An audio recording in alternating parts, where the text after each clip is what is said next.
as soon as you create like a new segment or a new product out of so say that you would do a lightweight product, or that you wanted something that you could use, log in online, and you start uploading lists and start sending emails, for example, which would be a very lightweight product. What you're doing is that you're segregating your portfolio of customers. And I obsessed about that stuff when we had 5 customers. So it was not something that came when we had a lot of operators using us. It was already when we had like 4 or 5 partners. I was just, no, we cannot let that happen, because we need all of our teams to work as one unit toward one goal. This podcast is brought to you by Pragmatic Solutions, the leading iGaming PAM platform with a modular approach, including many benefits like a fast, secure, and scalable API-based platform, integrated with all major third-party products and services. Make sure you head over to Pragmatic Solutions and join our smart thinking.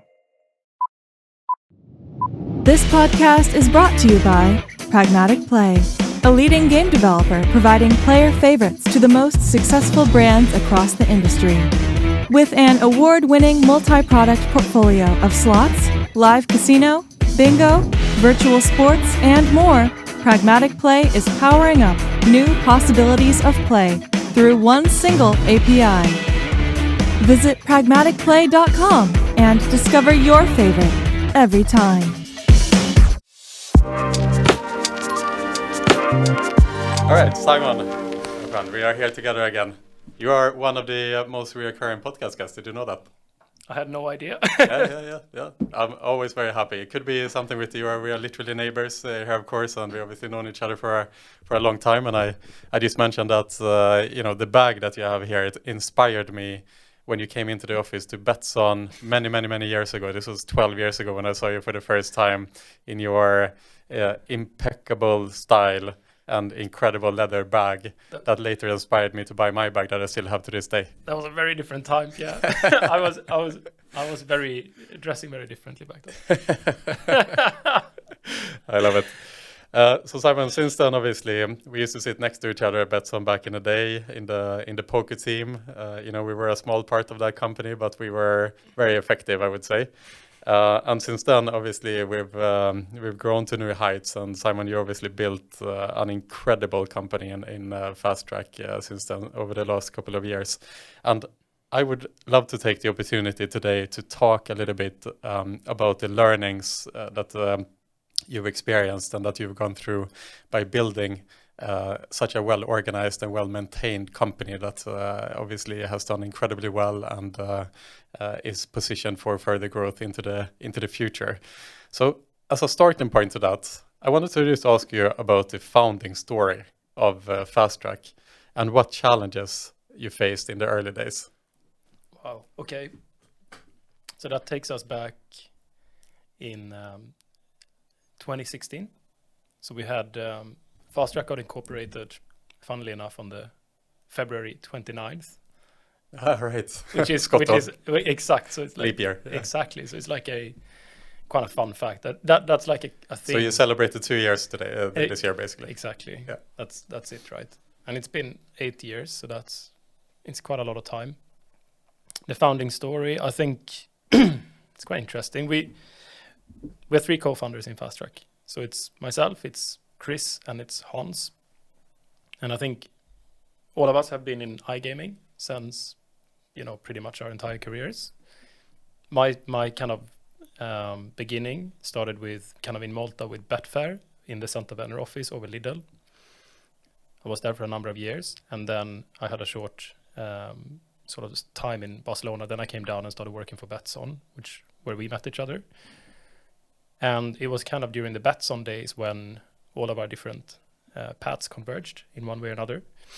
Chris started working in the poker team, so he was quite quickly working together with me in one way or another.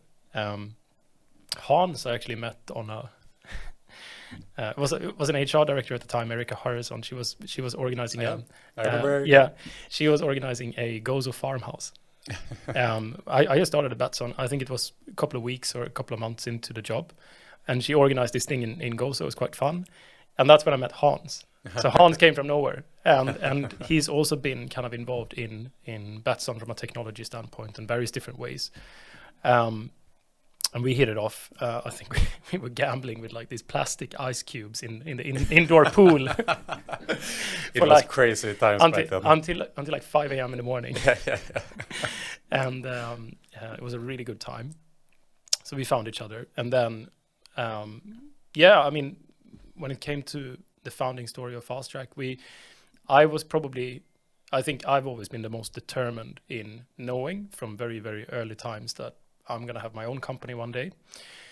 But it was never an agreed, I never said to myself, okay, this has to happen on a specific timeline. As long as I was learning and working for inspirational and cool people and, you know, in a good environment, I felt really motivated. And I had that both in Betfair and in Betsson. So it was very easy for me to continue working because I felt like I was learning so much every day. And then when I think it finally came after, it was almost 4 years with Betsson. And the time was right, essentially, to go and do something else. And I think something that had bothered me for quite a long time in the operator landscape, which I've been living in, was, you know, inefficiencies in various different ways. It felt like it was a lot of organizations were really struggled with getting shit done, if you want to put it like that. And that was always my strength. So it doesn't really matter in which environment you put me in. I think I found my way to kind of get stuff done. And I think that's something that followed me.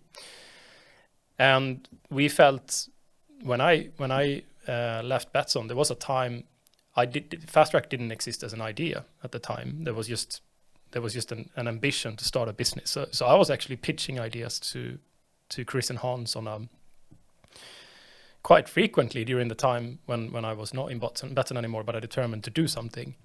And we landed on this one idea, which was around helping land-based casinos come online. I think I want to back up a bit. The purpose of the business was always about finding an edge in the layer of efficiency. So like we could find a commercial advantage or a commercial opportunity within providing a better way to work, right? So providing a better way to operationally structure an operation would allow us to find a commercial sort of gain within that. Then we were looking, that was quite clear from the beginning, but then it was about looking at, okay, what are the different problems that we could help solve? We got quite intrigued and everyone got very much on board about this idea around, there was a lot of casinos starting at the time, everywhere. White label casinos all over the place.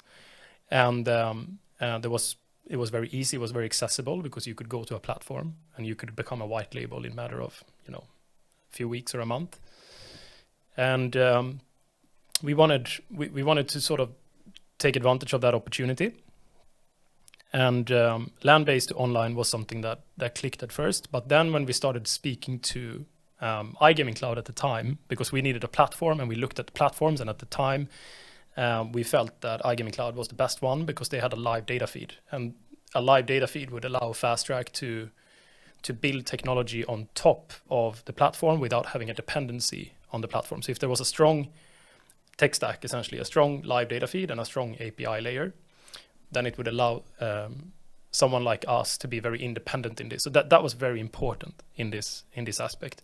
So we actually we reached out to iGaming Cloud and said, like, listen, we have this idea and we would be interested to working with you. But I don't remember exactly how everything unfolded, but very quickly there was like kind of another mutual interest from their perspective as well, that they didn't want to build front ends. So you look at it like as a scalable business, you want to focus at what you're doing. So if you're a platform, you want to sign more operators and you want the operator to take care of the integration and do that, because then that means you can increase your volumes.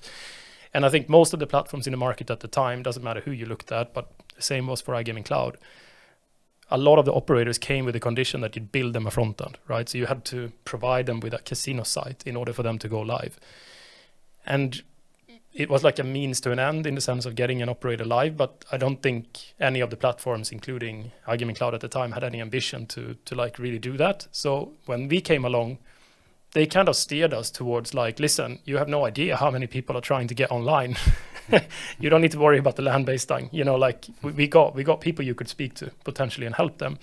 So at this time, I think Fast Track was looked at as like, oh, they're like a front-end company. Yeah, right. That was not at all what we were, but we didn't really care because we were like sort of it doesn't matter what people think at the moment, because when we talk to operators, we are going to explain that no, we're going to be a growth partner.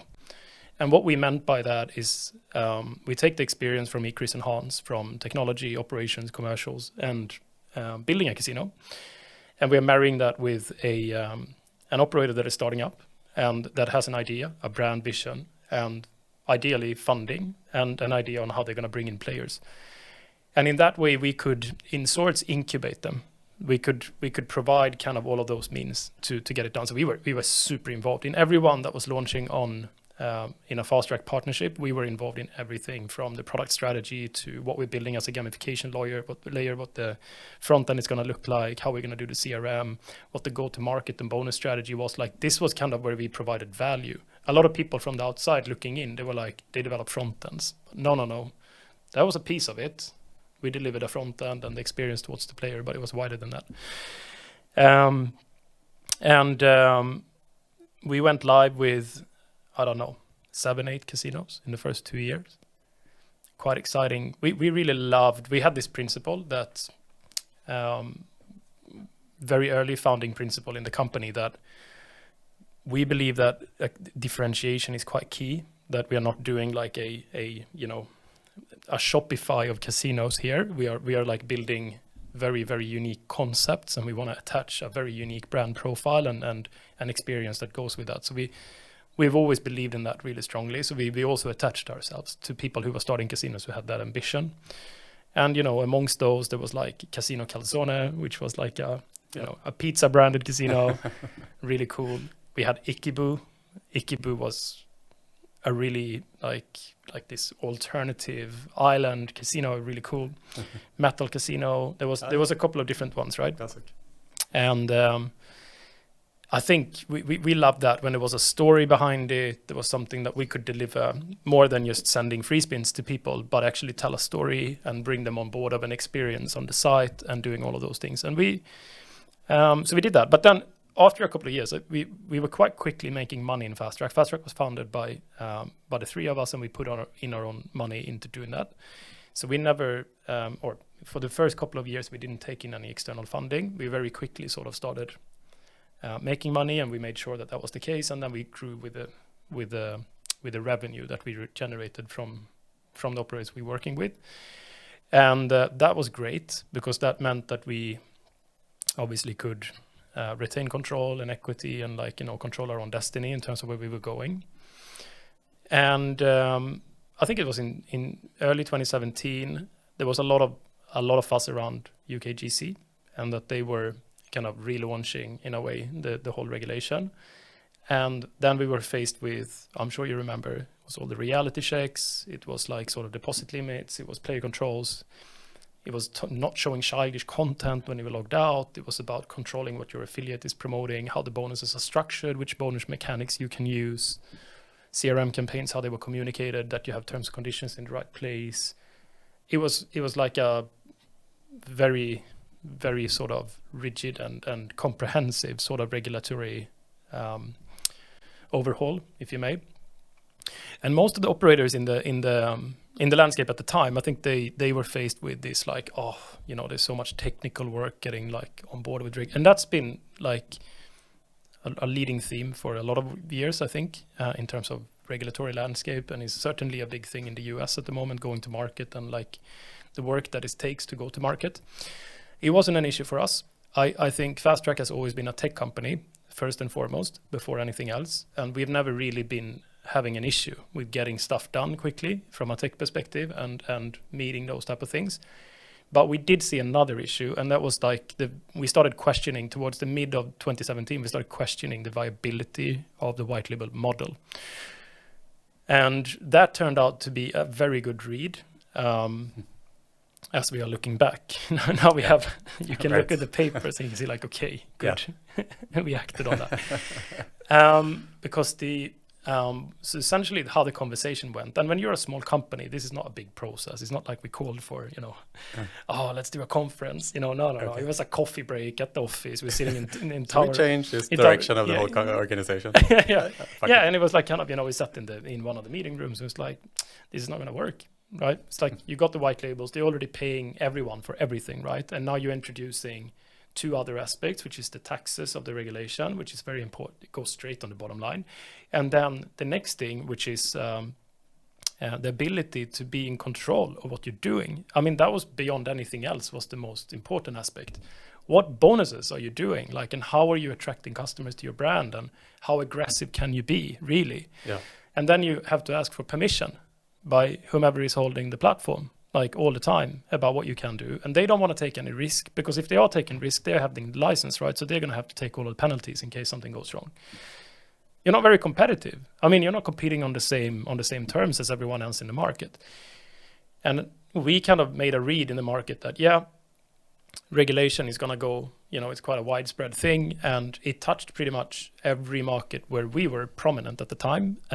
Mature markets where player appreciated these like unique brand concepts. It was Sweden, UK, Germany, Norway, Finland, like all sorts of stuff. So that's like in a brief moment, I think we had that conversation, and I think everyone knew the gravity of the words that were spoken in that meeting, but we very quickly, it's just like, well, everyone is loving what we're doing from a CRM perspective. Like, we knew that everyone has been like asked, the groups and networks that we were hanging around with, they were all like kind of quite impressed with what we were doing from a CRM perspective.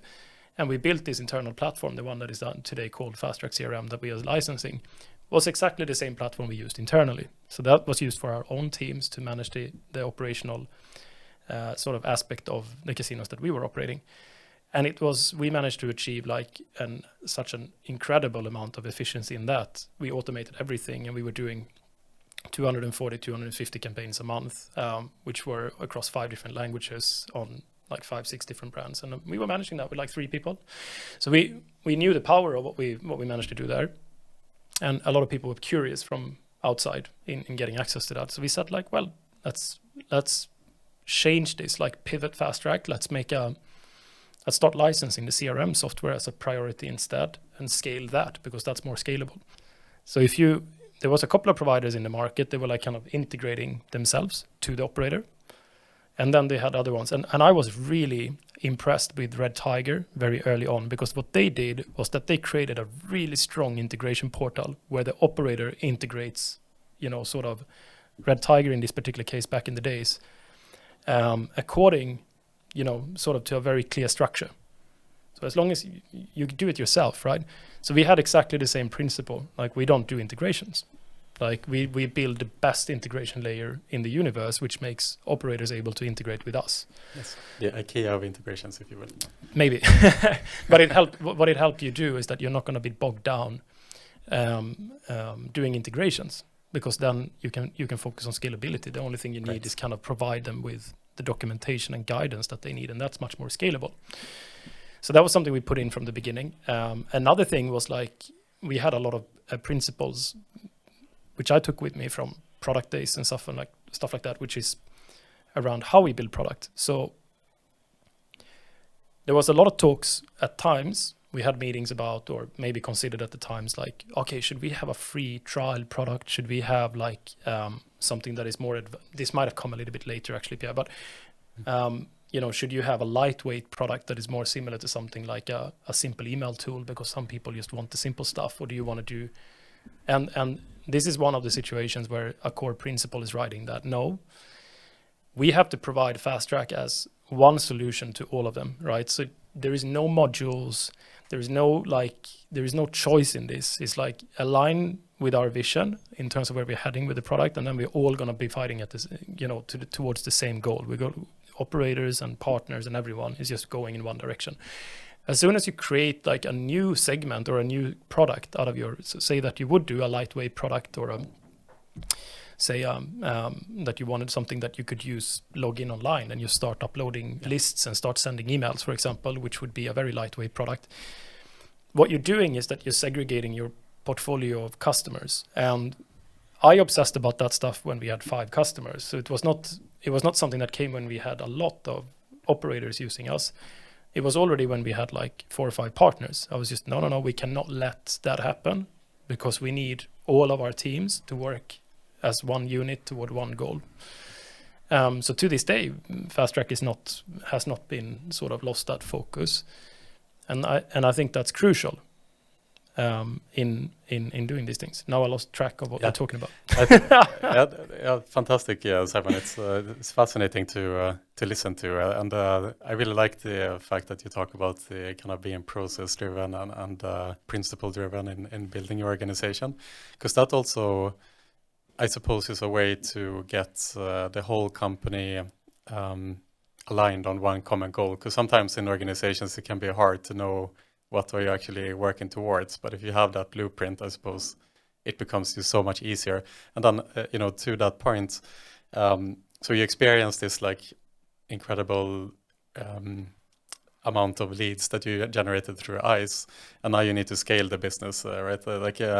What challenges did you face now when you start scaling business in order to cater to these customers, and how important at that time was it to keep those principles in mind, and also when you scale a business, all of a sudden processes changes. The processes you came up with last week are now no longer relevant anymore. What challenges did you face during that period? So there is a capacity related challenge. That we obviously didn't have enough people to be able to do the work that was coming in. But so that was one big challenge that we were up against. So we obviously needed to recruit. And when you're not that well known in an industry, or like if you're in Malta and you're a bit smaller company, you might be quite challenged by finding people, whether it be developers or anything like that. But we had the advantage that we had this other business that we were pivoting off, so to say. So we could, the more demand we had on the CRM, we could kind of use the assistance of the rest of the team to help with these different things. The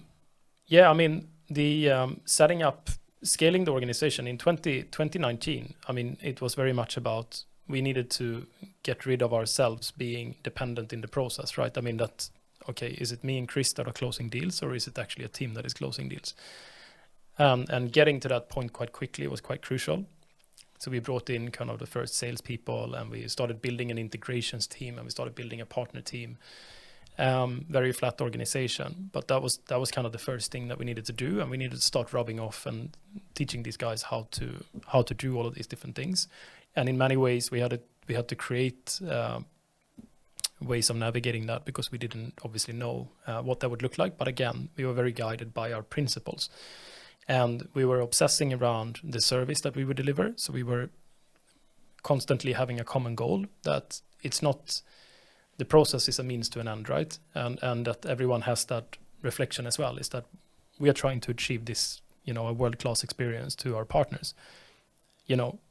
This is the process that seems like that's going to do the job, and that we are then implementing that and following up whether that's actually having the outcome. But we've never been married to a process unless it's been working. Yeah. Obviously, we have our company very close to our heart, and especially in the beginning, the founder is involved in everything, right? In order to understand the company and to get it to grow. But at some point, you have to start to delegate, and otherwise you become the bottleneck. And many founders, I think including myself, definitely struggle with the idea of letting go, and it's always a constant reminder, and it's always trying to be brave to let things go, kind of thing. Is that something that you struggled with as well, or is it something that you still continue to struggle with? How do you view that part? Was it scary to start letting departments and tasks and so on go? I think the honest truth is that I don't feel I've ever had an issue with it. I think everyone around me has felt that I'm not doing it quickly enough. All right. So I think my own perception has been that, no, I'm doing it. I am letting go when I'm ready to let go, and when I feel that the people around me are ready to take it on. And I've been very conscious about when I feel that the teams are ready to do these different things. At the same time, I've had very clear feedback from the people around me that, is this happening quickly enough? Are we doing it? So this has definitely been something that I've been reflecting on a lot. But to this day, I feel, the organization has evolved over time. we used to be involved in every single deal, every single detail, every single feature request, every single user story.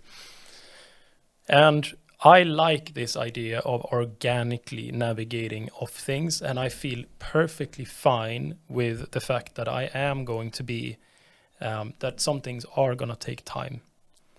And I'm kind of more, and it's also a little bit aligned with what I think is fun, right? So as we were like growing the company, I think there was like a natural evolution of that people were growing in their respective roles and they took a little bit more.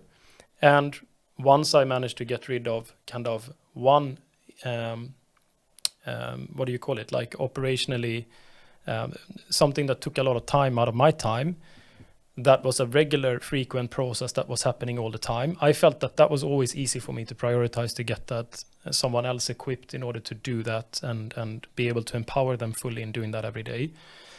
And that happened, I think, in various different places, in various different paces as well. Like it took longer for some teams and longer. But if you look at, like, for example, product sat with me in Fast Track for until pretty much like 1.5 years ago. I would say that I was incredibly involved in product. And, you know, there was individuals, in particular Linus, who's in the company now, is my head of product now. He was growing so fast in his role and his capacity that naturally he was taking over more and more and more. And now I completely trust Linus in running the product for me.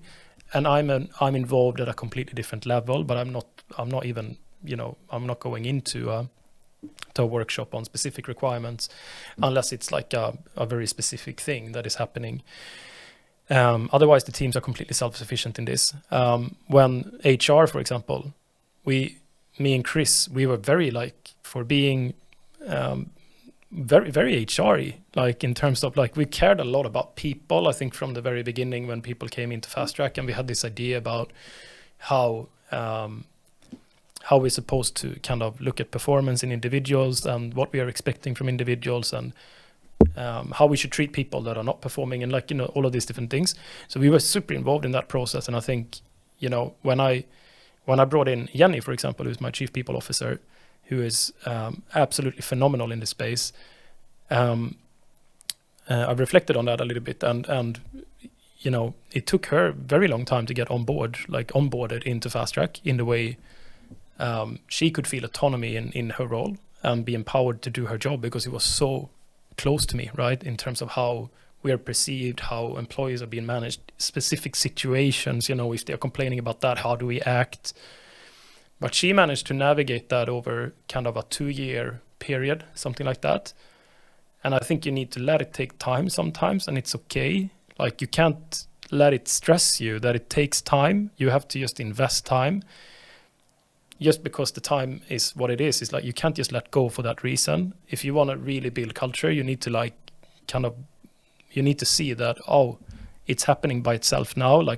And she managed to build, like, you know, these policies and building up this framework and putting everything up in a way which now has embedded that into there is kind of the culture is governed now as well by other, you know, whether it be how we do recruitment or onboarding, performance evaluations, you know, how we do in case we have an issue, in case someone is asking for a salary increase. Like, everything is documented.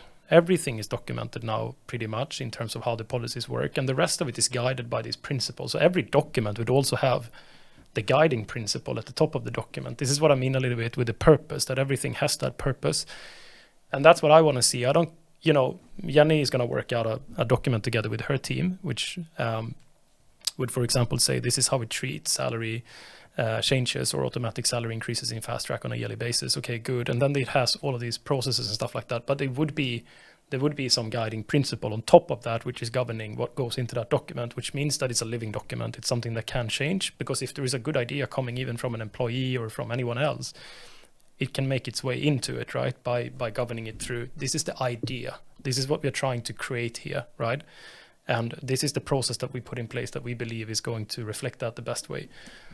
I don't like to get married to those things. I like to feel that the principle is the most important, and as long as the policies are doing that. So yeah, it takes time, and my learning has been that I'm probably more confident in that now than I were previously. That is fine. Yeah. It just has to take time, and I'm gonna let it take time. And if anyone asks me or challenges me on it, it's just like, this is how it is. It's gonna have to take time.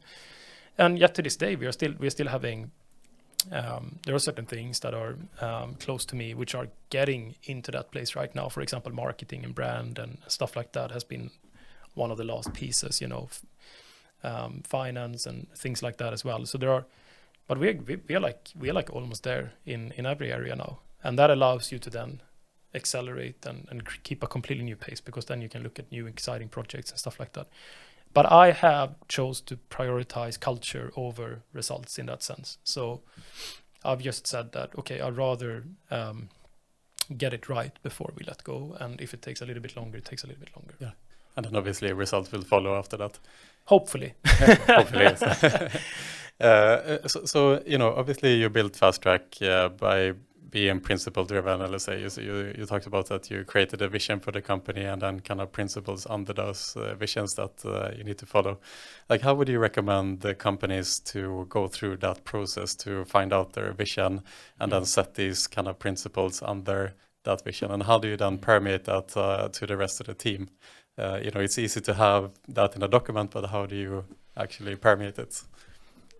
It's like I'm so driven, and I'm programmed in a way that I can't do anything without purpose. And people who are similar to me get completely demotivated unless they can attach themselves to something, right?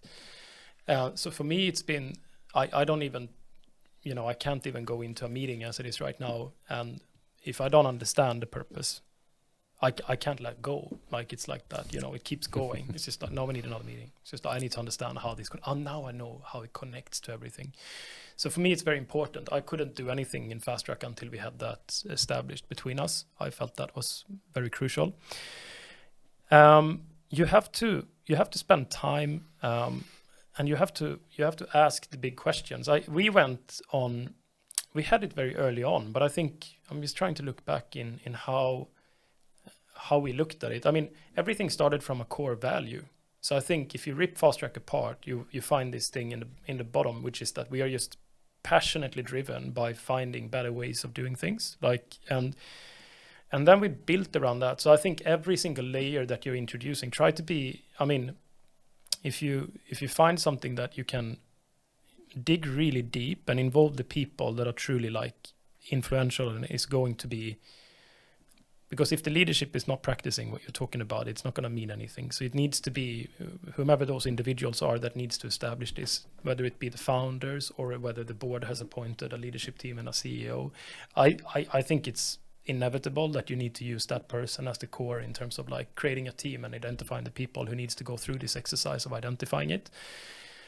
We involve the entire organization to a degree, but it's when it comes to like the core of the function, it comes back to the shareholders. I think by the end of the day, like, you have to talk about what is it that we're trying to achieve, and why do we believe it's, what makes us different and stand out, what gives us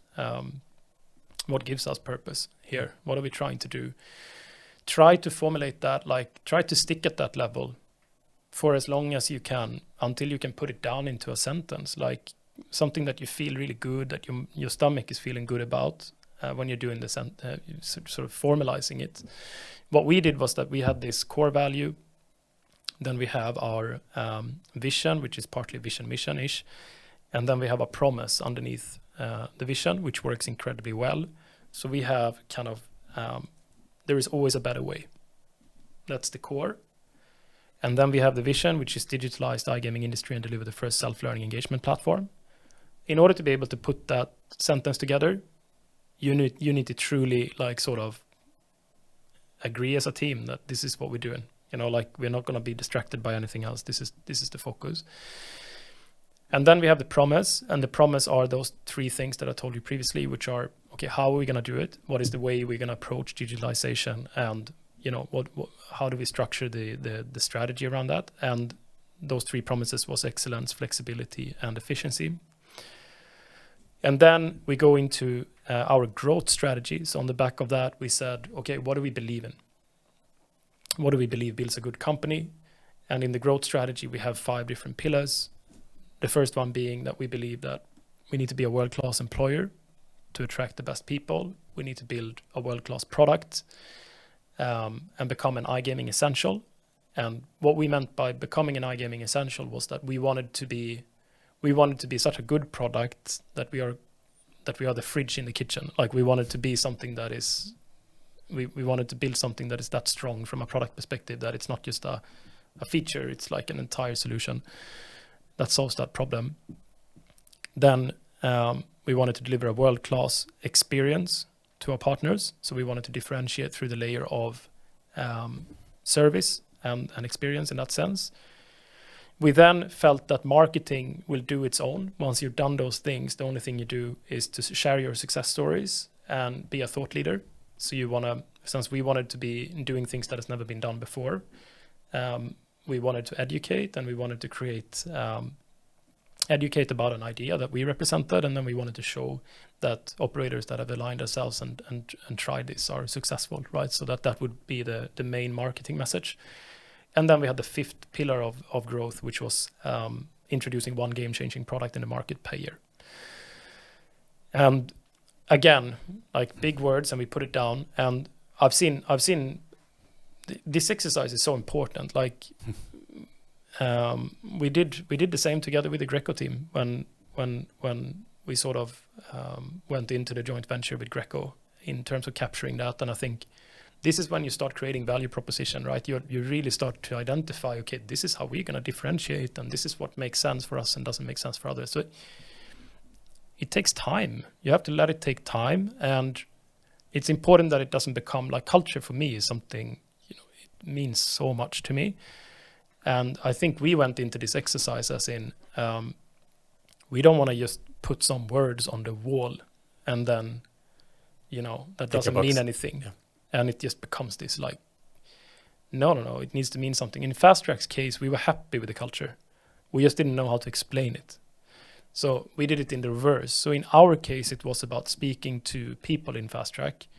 And then we had long workshops about, okay, how do we explain these things? And then we arrived at 6 different kind of values that fed into the core culture of value around what we're doing and how we do things. And then that became our way, as we call it. So I don't know, we typically started on like workshop format, throw together, we used a Miro, and then we had that sort of starting at the very core, and then navigating in between everything pretty much as one exercise, because everything needs to make sense together, right? So that it's like, and it needs to resonate very deeply with the people who really care, and then it can be really effective. Yeah. But there are a lot of consultants that can help with this as well, and I don't think that's a bad route. I think it's like whatever, but talking is the most important. You have to open up the conversation and dare to talk about it. Yeah, and it feels also, that you as the founder are living out these principles and the foundation in the company. As you point out, it's not just words on a board that are looking good and that makes you feel good, but it's also you as an individual who every day comes into the meeting and kind of like reminds people, if you will, or like exuberates that energy to the team of the principles that you have. It seems like it's important to have someone at the top as well who can really, really absorb these values in order for them to have meaning in the company. Again, you can create like the best values in the world, but if they are forgotten and if they aren't known amongst the team, it doesn't matter at the end, right? Yeah, no, but it's entirely like that. I mean, you can. That's the most crucial aspect of everything. Is that like even before they're written down, like you have culture, you're always gonna have culture. Yeah. And like it's so important to us in terms of what we believe in terms of how we should be behaving and how we should be tackling problems and how we should be looking at growth and self-growth and all of these different things. And we are kind of reiterating and communicating that in every single sort of place we can. I think that's like that's the most important thing that I'm bringing when I'm coming into. I have my meetings every week. I have my integration meeting, my partner management meeting or partner success meeting, which is like when we look at the partners, and the sales meeting, and then I have my leadership alignment meeting and stuff. But those happens every week, and by the end of the week we always have a weekly Friday business update where I'm like kind of just sharing a piece of everything that is going on. And in every one of those meetings, like what I look for more than anything else is the attitude in the room, right? How are we speaking about our partners? How are we approaching problems? How are we like talking about things? And then when needed, I go in and I guide on those things. And after a while, you get into a motion of like, oh, okay, it's programmed, and then you can step out of it, right? But that's kind of a very important function of the leadership, is not only to energize, but also to provide that guidance and being govern the culture, right? I think it's like if someone would speak up, if someone would go up to a water cooler inside Fast Track and say something bad about a partner, I would go ape nuts. Like, it's not like I would go straight up. It's just like, what are you talking about? Like, this is, the way you think and the way you speak about your partners, even behind closed doors, is what is actually going to define us, right? This is not what we do. That would be like something that we would nip in the bud straight away in Fast Track. There's a lot of soft values here. Yeah. Like, I don't know. Yeah, exactly. So it's a personality type, but it's really important, right? Because if you want to keep that culture intact and thriving, the ability to give tough love is essential to that, right? And if you have individuals in the organization who is not able to take on board feedback for what it is, which is a good thing, obviously you want your staff to improve, and everyone wants to kind of grow together, then that person is not the right fit for the company, essentially. Yeah, no, you have to have people who are aligned with your culture. So the better you are at explaining what your culture look like and being in practical terms what you can do on that, the more you're going to gain. It's a bit different in Fast Track. I've noticed that no one else seems to be doing this, but this is a little bit of a hack. Me and Jenny are involved in every single, before we hire any candidates in Fast Track. There is no one hiring without meeting Jenny and meeting myself. And I don't think we're going to let go on that like for a very long time to come. This is like the first checkpoint, right? And honestly, we are learning so much in that, right? Because we're part of the process. And then we see like, okay, we started recruiting. Let's say that we're adding 5-6 people a month in Fast Track right now. So obviously I have a few interviews every month, but it's not as many as you think. Because, 95% of the candidates that comes to me, they're going to be hired. Because it's very, very rare cases where I'm coming into a meeting and it's just like, oh, hold on. What is this person doing here? Because that should have already been caught earlier on in the process, right? But it gives a sense of quality, like a gatekeeper a little bit, that you make sure that we are not making any trade-offs. We are not, from that perspective. And it happens sometimes that you get like someone put in front of me, or in Jenny meets much more people than I do because she's before me. And she does a lot of that culture piece. But when they come to me, for example, then it's like 95% of those interviews is just me. I can see straight away that this is a Fast Track person. Someone else has already technically sort of qualified the person for the job. And this is just me learning about this person a little bit. Gives me a chance to see what to look out for, what that person is interested about, stuff like that. But then ultimately, I can hype the person up about joining Fast Track, and not that many candidates get to meet the CEO in a recruitment process. For me, it was never something I reflected on, but it was something people are telling me that, right? This recruitment process, so many steps, but I'm so happy about it because every step is just making me more excited about joining. And that's how you should feel as a candidate, right? And then you're coming at the end of the line. If you have the rare case of, okay, I have this doesn't seem to be the right person, that is cause for reflection. It's like, how did we end up? What are we thinking? Where are we not aligned? And creating those type of mechanics, I think, is important, so that you have, as a leadership, you have visibility about what's going on. You need to be in touch with like kind of how your employees are feeling and how your partners are feeling, and you need to create like the feedback mechanism that you feel at peace of mind that you have that that you know, and if you don't, then implement it, like whatever the control measures are, whether it be coming in on some sales meetings, for example, or if you're viewing recordings, or if you are like doing something in the recruitment process, like we're doing, for example, we have MPS that we're doing on a 90-day rolling basis. We have internally, we got pulse surveys, and we got Great Place to Work, and we got like loads of different measures that gives us additional data and supporting data about how things are feeling. And I feel like I know. I feel like I really know, and I invest a lot of time in that. So like I know the name of everyone that is working in the company right now, and I it's gonna be a sad day when I don't anymore, which is gonna be a day that comes. But I will certainly try my very, very best to stay, to be connected in that sense until that day comes. And now it's a little bit more difficult than it was previously to know how everyone is feeling. That's like the first thing that is maybe, but I know how the groups are feeling. So I know I feel still in tune that I can now, I could talk about a specific team, and I could know about the dynamics and the things that they have as challenges, and it would be 95% accurate. Like I don't know specifically about a personal emotion, maybe in one of the individuals, as much as I did previously. This is the first like kind of layer of like kind of, I guess a growth pain in a sense, because you're getting more people in. It's very difficult to have that level of conversation with that many people. But we're creating, then we're introducing new mechanism that allows us to get the feedback that we need. So obviously my leadership team they are expected to have that, and they are expected to be on top of that and how people are feeling and all of these different things, so that they can assume the role that I once had. Yeah.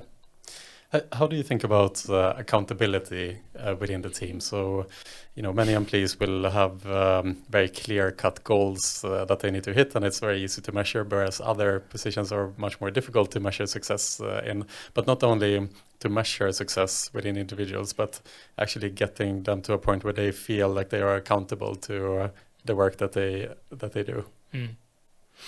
I think it's very important to have very clear goals in general. I think what is quite unique about Fast Track is that we have never had, for example, sales quotas on sales teams. We've never had revenue-based targets for the teams. We have had revenue targets as a company, but it's more been laid out in terms of, we believe we're going to get here if we do this sort of thing. But I've always believed in, you need to give people metrics and and only metrics that they can truly assume accountability over. So in my and this probably varies a little bit in different organizations, but in Fast Track we don't, like I take this example of sales quotas. We measure win rates. So everyone is being held accountable to the win rate that they're having. So they know if they're not winning enough deals, and that works for us. That might not work for everyone, but I feel that is something that they are in control of. So the win rate is the amount of accounts that they close, not necessarily the it's the percentage. It's the percentage of accounts of deals that are coming in that are assigned to them that they manage to close by the end of the day. Right. So let's say they get 10 leads. They need to close X amount of percent in order to So again, now we're talking about purpose. And the purpose is that we believe that every operator has the same value to us. Like obviously commercially they have different value, but in terms of our relationship and how we want to service them, we want to service them the same way with the same level of standard regardless of who they are. And then if you would have quota-based sales teams that are chasing a revenue target at the end of the quarter, that could be good, but then they're going to prioritize getting the deal done that is a bigger deal. And that might not necessarily be in the best interest of everyone. I mean, it could be. But I want to get every operator, right? So I want to make sure that and I think it's much more constructive to work with the win rate. What would you say? So, final question for you today, Simon. If you look forward now into the future, where do you see Fast Track in 3 years' time? I think the outlook is very, very good for us at the moment. We have had to pull back on the amount of marketing we're doing this year because we have too much to handle.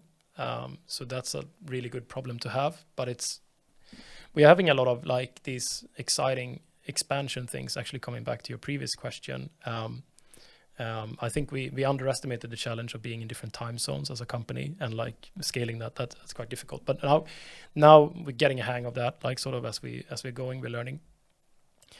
But that is like you're looking at the 3-year horizon. Fast Track is going to be the outlook is that we're going to do really, really well. We are. We signed, 30 operators the last quarter, I think. So it was like an incredible momentum at the moment. And we're getting better and better at our core processes and what we're doing. So I think I think we're going to be an undisputed leader in the player game, in the entire player engagement ecosystem by 3 years from now. And I think I'm quite confident about that we're going to be quite a big player in this sense. And I think we're going to be facing challenges that are very exciting. I look forward to as we're growing big. We're going to be a company that is having offices in many, many places all over the world, catering for field offices, targeting different regions, I'm hoping that we're going to be maybe close to, at that time, 800,000 operators maybe on Fast Track. I'm hoping. Oh, wow. Yeah, something like that. Give or take. I like it, Simon. Well, thank you so much. It's been great to follow the journey so far from the very beginning, Simon, and I'm very excited to see in 3 years' time when we sit here if these targets are met. Yeah, let's see it. Thank you so much for having me. Thank you. Thank you.